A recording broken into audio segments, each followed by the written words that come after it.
Liberal protesters gathered in Minneapolis on Monday evening in response to the violence seen over the weekend in Charlottesville, Virginia. The demonstrators marched down city streets to decry the white nationalists who had gathered on the UVA campus 2 days prior. They also raised a flag over a government building, but it wasn't Old Glory.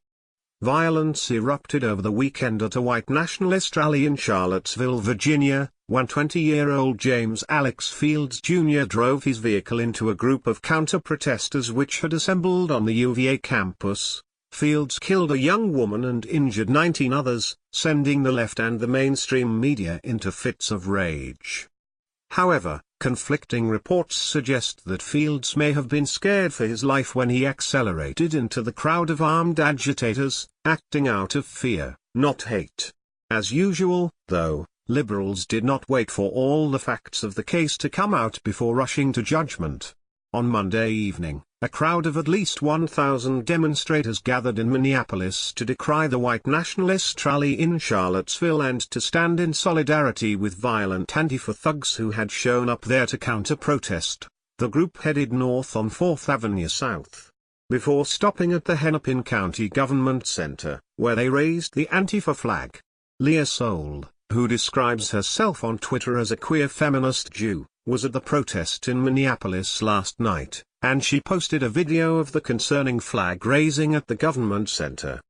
Ironically, the police officers whom Antifa despises so much were there on Monday night to ensure that all of the Minneapolis marchers remained safe as they exercised their right to free speech. According to the Star-Tribune, the group was escorted front and back by police squads with lights flashing. Police, state patrol and group marshals held cars at freeway entrances and exit ramps until the crowd passed. These Antifa thugs are apparently too glib to realize that their freedom and way of life depends on the very things they protest. They hate the police, yet expect law enforcement officers to keep them safe during their demonstrations. They shut down events where conservatives are slated to speak, but expect the rest of us to allow them to say whatever they want. The irony seems to be lost on them. Antifa is a terrorist group. Their affiliates beat Trump supporters with bike locks and hurl balloons filled with urine and feces at the police. They act like animals, and they are disgusting. They ought to be treated like the feral beasts they are, not allowed to hoist their flag upon government buildings funded by the taxpayers they so despise. Please share the story and tell us what you think by clicking one of the buttons below. We want to hear your voice.